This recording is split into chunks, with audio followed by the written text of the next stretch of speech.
Hi, Robert. Thanks so much for taking the time to talk to us. I'm sure our staff and our stakeholders across King's Health Partners are going to love hearing from you. You've been at King's Health Partners ever since day one. In your view, how has the partnership changed over the last 11 years? I think it's difficult to exaggerate how much it's changed. So in the very early days, when I invited the 4 partner organizations to come together, some of the meetings were extremely tense and, I have to say, looking back, dysfunctional. We've moved so far from that to what is now, I think, a really effective, mature and productive partnership. I think the second observation I'd make is that we've just got better and better at defining what the added value is from partnership. So what things we can do because we're working really effectively together that we couldn't do on our own.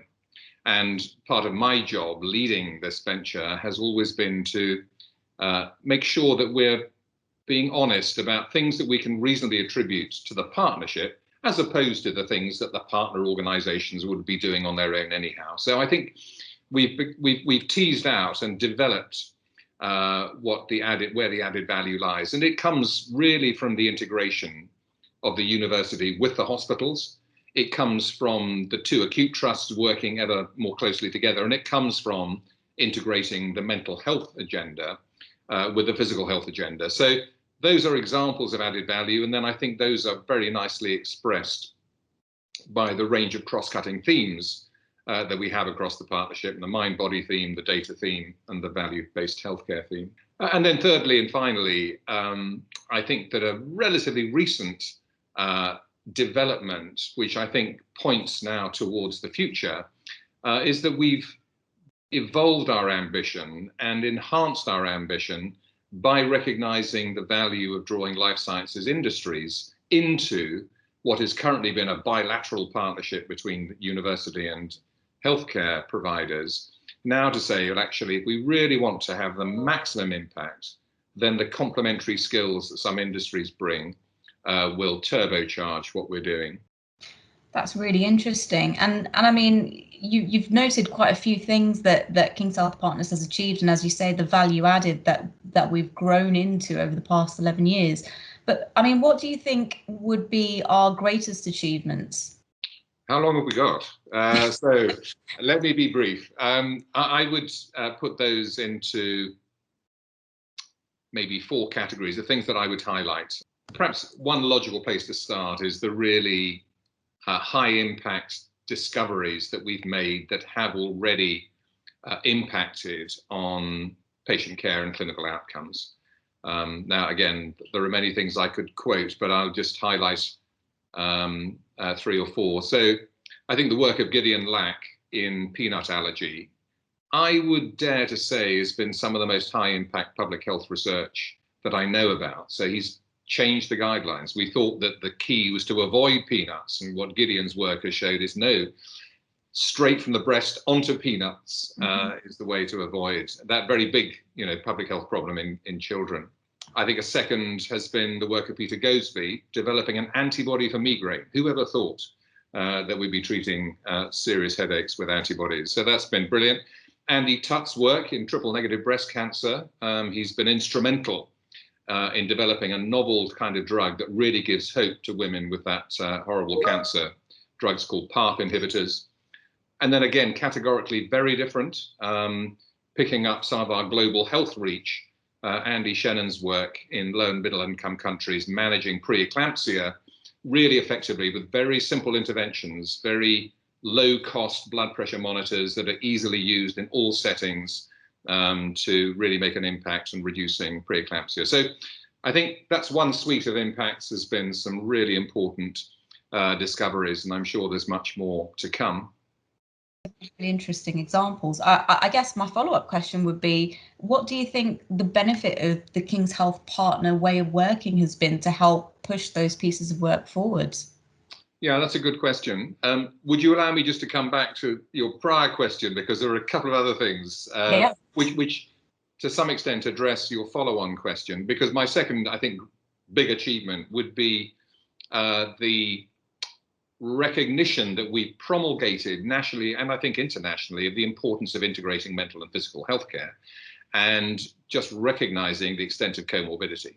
I do honestly think that we are internationally leading in that territory, and I think it's a hugely important contribution. It's something that I never thought about when I was a kidney doctor and an immunologist before I got involved with King's Health Partners, but something I'm now truly passionate about. I think it's immensely important, both in practical terms of the way we design our healthcare services, the healthcare professionals that we train, but also the research that it's going to shed light, I think, on why there is so much comorbidity. The third thing I was going to highlight as an achievement really addresses your follow-on question, because I think another achievement has been to just slowly develop across the whole partnership a culture of innovation. And I think that does arise from this partnership working. Evidence that that's actually really changing things. I mean, I think surrogate metrics would be our markedly improved performance in clinical trials. So the number of patients we're entering into clinical trials is hugely better than it was 10 years ago. We're now, first or second in the UK as hospitals entering patients into trials across all of our hospitals, actually.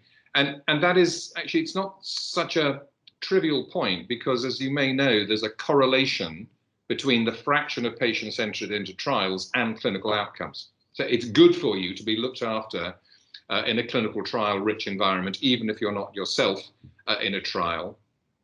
The fact that a large number of NHS clinicians have received academic titles from the university, many consultants becoming professors, I think that's another indication just of a partnership really working well, and a culture that is reducing the divide between the university and the hospital setting. And I think that's been key to some of these successes. The one other dimension of that again I think is really unusual and important is that very often if you go around the world and you look at academic centres, academic medical centres, you'll find that what's called basic science, discovery science, is sequestered over here, often in a separate building done by a separate group of people, and they're really unconnected with the clinical world. I think what I'm proud of at King's is we do have this culture of integration. And so the language I use is line of sight. So our basic discovery scientists have line of sight all the way to people who are interested in translating what they do into patient benefit. And that's the reason they would say that they like working at King's, because they have that sense of connectivity with clinical application. And I think all of that is relevant to the fact that we joined the Francis Crick Institute. I think some people would not have expected King's to be part of the Crick 10 years ago, but it's important that we are. And if we make that partnership work, then that'll be more opportunities for discovery science to get into the clinic. The final thing I was going to mention as an achievement, I think, not to be overlooked, is what we've done in connecting our clinical data and IT systems. So this homegrown thing, which initially we called KHP Online, now called the Local Care Record, is really impressive because it's been done in a very affordable way. It's homegrown, it's done by some really talented people. And now all GP practices in Lambeth and Southwark are connected with this local care record, and the GPs love it. And it's a really important way of us increasingly connecting with community-based healthcare. And of course, on top of that, then comes Cogstack, which is another great tool for extracting in real time clinical data and gaining insights from it. Great, that's a fantastic list of achievements there, and it's so interesting, I think, for our viewers to hear. I think your favourite picks from that time. I mean, it's such a rich history and amount of contribution that King's Health Partners has done for the health and care system, both in London and nationally, with lots of really good examples. One of the things that I think people would love to hear from you is, from all of these things that you've been involved with, what would you say your favourite memories are from this time? I guess some of the best moments have been during our annual conferences or when we've had international visitors. And I guess the reason I say that is that, all of us involved with this are beavering away day to day, trying to get the job done and move things forward, and focused very much on what's in front of us. The annual conferences that we've had, and I do think they've been really outstanding events, have just been those moments when you step back and you pause and you say, okay, so what have we done in this last year? What are we going to do in this next year? And it just gives you a sense of perspective, and you stand a little bit back from the foothills and the mountains, and you just see how far we managed to climb and where we're going. And then the international visitors, and I've lost count of how many international visitors we've had. I do think that's a mark of some recognition that we're getting some things right, that so many people from Australasia to Canada to Denmark to elsewhere in Europe have wanted to come and spend time with us. And that's an opportunity then for us to rehearse, and it really focuses the mind. What do we think we've learned that we would then be prepared to share and pass on to others? So those have been some really good moments. I think it wasn't exactly a moment, but the period where we agreed to develop out of our clinical academic group model, some of those as being ready to form institutes. We call them institutes and networks, importantly, because they have a wider reach. I think that was a really important step that we took, that was a way of recognizing one of the dividends of this partnership, that we actually can think very creatively about how to reconfigure specialist services and the relevant research in order to drive quality. And I think that's been really important. And then perhaps the third thing I'd highlight under great memories is the moments that we've attracted really good talent. I mean, it's all about people, as you know, and we're very fortunate to have attracted some outstanding individuals. And again, it's slightly invidious to name names, but I'm going to mention a couple of people. I'm picking them because their decision to come was related to the culture that we have. So Oscar Marin, who's an outstanding basic scientist in neuroscience, he's exploring how the brain develops, and he works in small models of fruit flies and zebraflish and mice. Mm-hmm. I can remember at his interview for his appointment, what really attracted him was being able to connect with people in the Institute of Psychiatry who were studying brains that weren't working entirely correctly. And so it was those connections that attracted him. Sébastien Orsolin, who joined us a couple of years ago, he's leading our healthcare engineering agenda. The reason that he was attracted to coming was that we were able to embed his activities in the heart of the hospital.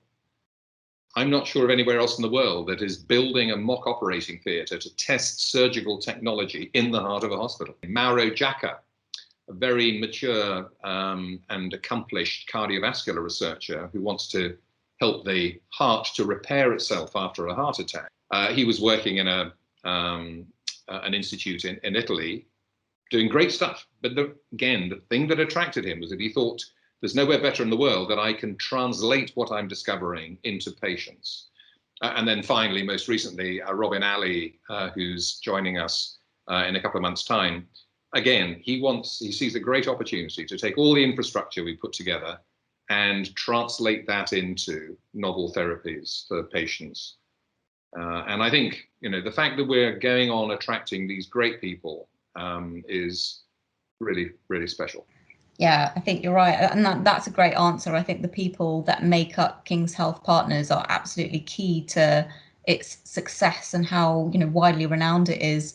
And I'm glad you brought up in your answer the annual conferences. It gives me a good chance to plug our own annual conference that's coming up on the 13th and 14th of October. And it being virtual this year gives us a really nice opportunity to bring together more people than perhaps we've ever done before, and look at the future of King's Health Partners using this rich variety of skills and expertise that we bring together. I mean, thinking about the annual conference that we've got this year, we're going to be launching, of course, our new 5-year strategy. From your perspective, looking at King's Health Partners in 5 years' time, in 2025, where do you see the evolution of King's Health Partners, and where do you see its place being in 2025? I think I'm going to shape my answer around the strategy that we put a great deal of thought into. And I haven't made any reference so far in this conversation to the pandemic that is upon us. But I do want to take this opportunity to say just what a fantastic job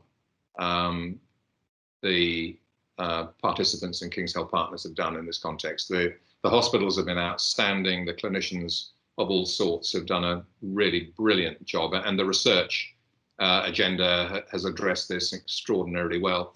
When we came back to have a look at our forward 5-year strategy at the last King's Health Partners board, there was a moment of nervousness I had that when we sort of look through the COVID or the post-COVID lens, we might say, oh gosh, you know, that was fine 6 months ago, but now it won't look quite fit for purpose. I'm pleased to say that that was absolutely not the case. And I think it's absolutely an appropriate strategy for the forward 5-year plan.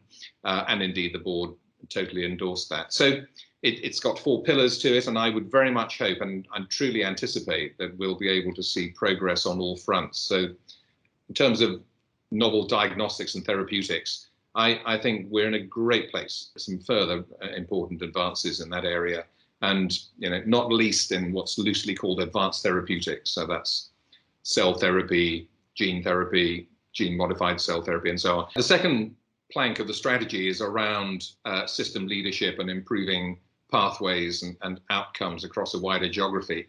And again, I think this is just the right moment for that. As we work more closely with the integrated care systems and extend our reach, as I say, across Southeast England, I really hope in 5 years' time we'll be able to have a conversation with a cardiologist in Brighton who will say how great it is to be part of the Cardiovascular Institute and Network and how much it's benefited their own clinical practice and their clinical outcomes and their participation in trials.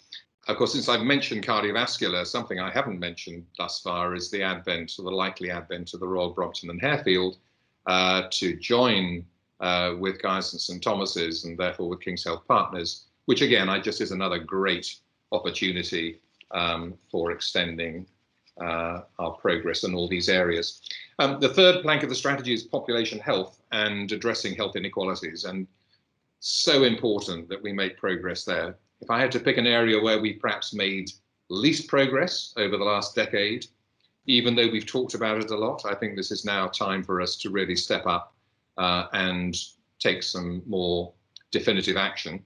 And I very much hope that in 5 years' time, we'll be able to see some really important inequalities being diminished. And then finally, workforce. And this is something that I'm quite focused on at the moment, and actually hope to have a continuing role to help to shape.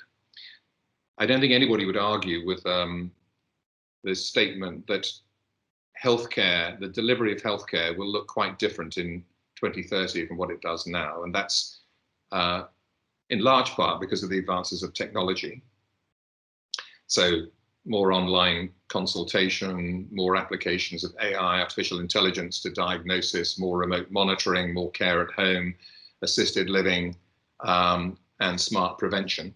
So all of that says to me that we need to think about what sort of workforce we need to adopt those technologies and adapt to them and really make sure that they improve our quality of healthcare and clinical outcomes.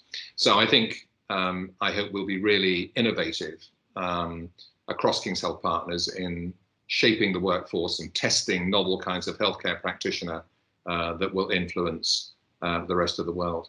That's a really, really exciting outlook, and it's really great to hear your views on this. And I'm sure everyone's going to love to hear more from you at our annual conference on this. I mean, thinking, as you say, about the last point on the workforce for the healthcare system of the future, I mean, your own career, very distinguished career in academic medicine, began over 40 years ago. I mean, thinking about the workforce of the future, what advice might you give to students and staff who are just starting out on their careers? Well, I think one of the most important things to achieve, I think, is to match your ambitions to your abilities. So the people that I have counseled in life that have been most unhappy are people who fail to make that match. So they set out with a series of ambitions that they're not really suited for, or they shoot too low, or whatever. And the ones who are most fulfilled and achieve most very often are those who manage to work out what their strengths are, and then tailor their ambitions to make sure they make best use of their abilities. And you know, there's room for everybody. Everybody has a contribution to make. And you know, back to King's Health Partners, we've got, is it 36,000 staff? It's a huge number of staff of every shape and size. And I really, really like to think that in this enormous partnership, everybody can find their way and work out how they can actually make a difference. Because I think most human beings get satisfaction from making a difference. That's what's driven me. It's what's given me most satisfaction. And everybody can do that. And the size of the canvas they paint on may vary, and that doesn't matter. The important thing is that you find the domain where you can exercise most influence and identify what your strengths are. That process of identifying your strengths means to me that you need to get a lot of feedback. And one thing we're not so good at in this culture, this British culture, is giving feedback. So my advice to young people always is to actually seek out feedback. Get people that you trust to tell you how you're doing, what you're doing well, what you're not doing so well. So you really get an understanding of what your capabilities are. And then you say, okay, well, if those are the things I'm good at, then this is the career that I should pursue that will make the most of my assets. And then I'll be able to look back in 40 years' time and say, this is what I've done. Really good advice. I wish someone gave me that advice 10 years ago. That's fantastic. Thank you so much, Robert. As a red herring last question, I know you are obviously going to be continuing to spend a bit of time with King's Health Partners on fundraising and international partnerships in October, and of course the workforce plans that you've mentioned. What's the one thing you're looking forward to doing the most? I'm assuming you've got some plans for the little bit of free time that you might have a little bit more of soon. Well, this is a very dangerous thing to say because someone might test me as to whether I've done it. I need to improve my Italian. So we do hope to spend a bit more time in Italy. We have a ruin that we restored in Umbria, which is a place that I love. But the Umbrian dialect is quite a challenging one, so my Italian will have to be particularly good if I'm going to manage in Umbria. But I think that I do look forward to doing that. And you know, when I'm there, I do a little sketching, and I'd like to have time to take some classes to improve my outputs in that domain. Wow, that sounds idyllic. That sounds fantastic. And I'm sure we're all going to be very jealous of your Umbrian adventures in future. Lovely. Thank you so much, Robert, for your time today. Pleasure. Thank you.